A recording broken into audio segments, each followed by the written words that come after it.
Hello and welcome to part 17 of my F1 2016 career mode here for the Japanese Grand Prix. In today's episode,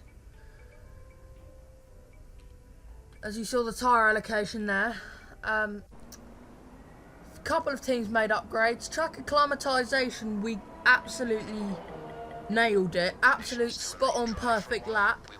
Tyre wear test was alright and the qualifying pace went horrendously. Well, not horrendously because we were only a couple of tenths off the qualifying pace, but 10th and 11th for Haas, that's not a great result. Welcome to the only figure of 8 track on the F1 calendar. We're here at Suzuka. So on our first flying lap here in the for Japanese Grand Prix qualifying,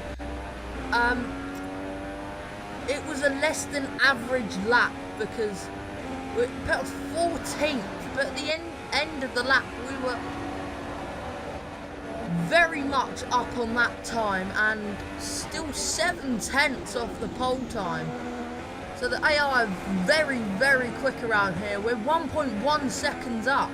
So this is a very good lap and only 5th fastest. Our teammate went 3rd quickest. So it's a very strong track for the AI. And a very warm welcome to the Japanese Grand Prix, an event that has decided a Drivers' Championship 11 times over the years and has hosted some very memorable races as well. Who can forget Kimi Raikkonen's win from 17th on the grid in 2005, or Kamui Kobayashi's incredible drive to a podium in 2012. A lap of this historic racetrack covers 3.6 miles. And it's the only time during the season that we race on a figure-of-8 racetrack. The drivers can expect some intense G-forces through the 18 corners on offer here as they experience some of the highest average apex speeds on the Formula One calendar. And keep an eye out for overtakes going into the final chicane. And all this will be happening under the watchful eye of Anthony Davidson, who joins me. So the strategy for this race is 3 stops or 4. So the tyre wear is very high. We're going to go with 3. But if we go on ultra tyre con mode, that might be a 2-stop. But you join us on the grid now after the formation lap. 5 lights. And away we go for the Japanese Grand Prix. It was a pretty good start from us. But it seems as though the cars in front got a good start as well. And coming into turn 1, there's a yellow flag. I don't know why. Collision with Vettel apparently. Let's see if we see this on the replay. Oh. Mercedes and the Ferrari have flown into the gravel trap there. What happened there? So we turned in and the Ferrari did not have enough, a significant part of its car alongside to warrant space. So we didn't give them room, so they spun out. But now we're behind our teammate, we're fighting for 2nd place and the Ferrari up ahead is already pulling away, so we're going to have to dispatch of our teammate as quick as we can. So we dive up the inside and we've got P2, but our teammate sticks in there, but no, he tucks in behind us and we now officially have P2, and just the replay of that, just went up the inside, didn't make contact, but start of lap 2 now. Raikkonen has got quite a big lead already. And then coming to the end of lap 2, you can see the gap again.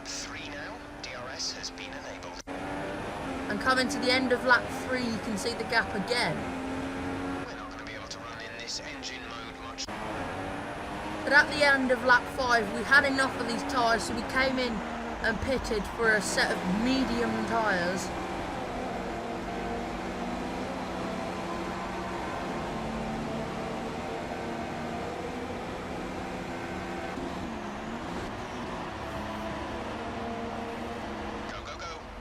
Alright stop from Haas, not the great fastest pit stop I've ever had, but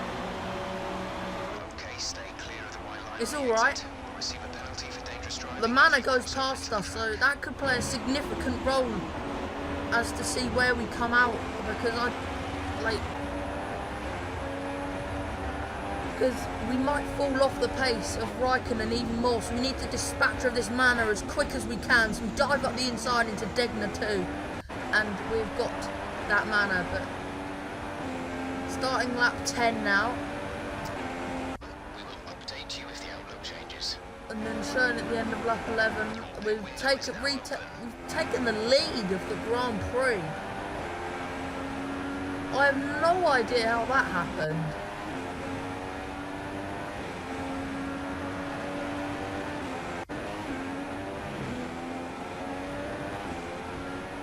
At the end of lap 14, we had enough of these tyres and we're going onto a set of hards, and I'm going to try and go to the end of this race. This is either going to be... This is a do or die move, so...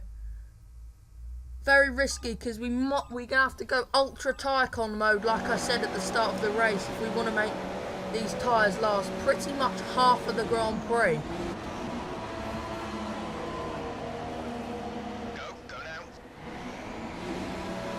It's an alright stop again. Everyone around us is on hard tyres. Only one stop to go. One stop And the left. Toro Rossos are going hammer and tongue for that place. P9, I think that is. Quite good racing from the two Toro Rosso drivers, you must say.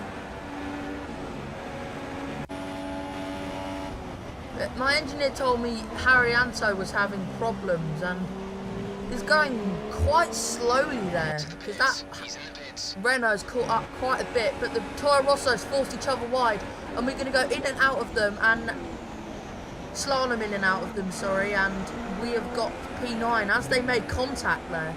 But our teammates out in front on medium tyres, We think there's a viable once I hazard a guess as though he's going to pit again, and I hope he's going to pit again, or otherwise this has played massively into our teammates' hands, and Raikkonen's behind us. So effectively, if he does pit again, then we are leading this Grand Prix. A Grand Prix that deserves to be won by Kimi Raikkonen. He's been by far the quickest driver of at this weekend out of anybody.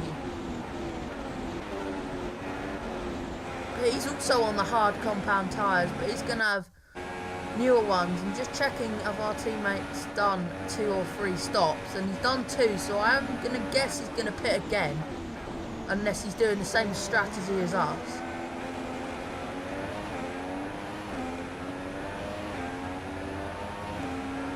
Kimi Raikkonen's got slipstream and DRS on us. We pull out to the side so we don't have slipstream. He soars past us coming into turn 1, but we get so close to him and dive back up the inside and regain P2 for now, which should be P1 at the end of the race. We got so close to that Ferrari there. That could have ended disastrously had we gone any more wider than that or had any sort of form of understeer at 157 miles per hour. But coming uphill towards 130R, he pulls to the outside and he's going to try and stick it round the outside, but thinks better of it and lost a bit of time there. But coming back onto the main straight, he's going round the outside again, and that Ferrari has got sensational straight line speed, but we do the same move we did a couple of laps ago. Our teammate is still in the lead, so scary times for us, because he might actually win this race, which is good for the constructors, but not good for the teammate battle. So at the end of lap 27, we held off Raikkonen because he lost time fighting a manor. Oh, and not fighting a manor because he was lapping him. Our teammate pitted again, and we're going to win the Japanese Grand Prix. Great drive. We did it. Good job.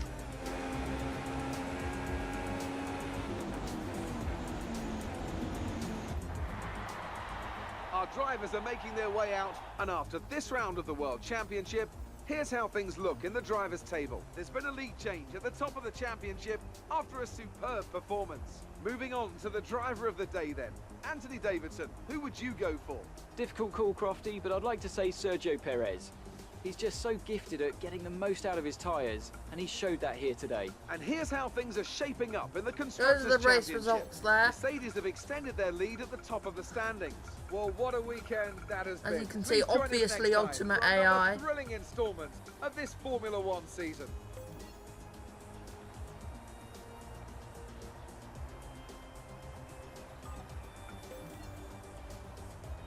and I'll let you see the drivers and constructors in a minute.